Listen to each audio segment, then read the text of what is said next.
পঞ্চগড়ে সরকারি নীতিমালা তোয়াক্কা না করে বেশি দামে বিক্রি হচ্ছে গ্যাস সিলিন্ডার। উপায় না পেয়ে ভোক্তারা কিনছেন বাধ্য হয়ে। আর ব্যবসায়ীরা বলছেন ডিলার হয়েও সরকার নির্ধারিত দামে গ্যাস পাচ্ছেন না তারা।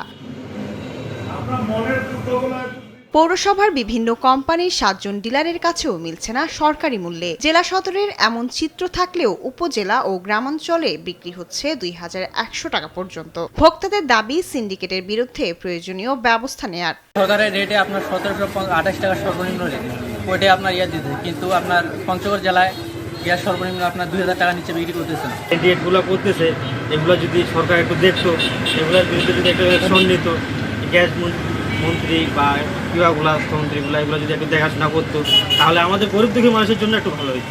ভিগো ওয়্যার গার্ড প্রয়োজন মতো বাঁকানো যায়, অধিক চাপেও ভাঙে না। ভিগো। সরকার 1780 টাকা রেট দিচ্ছে, কিন্তু দোকানে 2000 টাকা। গ্যাস কিভাবে কিনলো? তাই সরকারকে বলবো, আমরা তো হলাম অল্প আয়ের মানুষ। সরকার যে রেট দিয়েছে সেই রেটে আমরা গ্যাস পাচ্ছি না। বাজারে এখন আমাদেরকে কিনতে গেলে 2000 বা 2100 টাকা কিনতে হয়।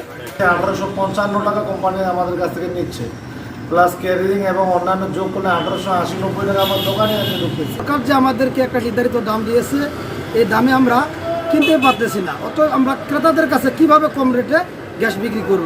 তবে অভিযোগের প্রেক্ষিতে নিয়মিত বাজার মনিটরিংয়ের কথা জানিয়েছে ভোক্তা অধিকার সংরক্ষণ অধিদপ্তর। ডকুমেন্ট এগুলো প্রমাণ সাপেক্ষে তাদের 40-50-60 টাকা লাভ ধরিয়ে মূল্য তালিকা লটকানোর পরামর্শ প্রদান করা হবে। মূল্য নিয়ন্ত্রণে দ্রুত কার্যকর ব্যবস্থার দাবি ভোক্তাদের। শায়লা খান, নিউজ ডেস্ক, দেশ টিভি।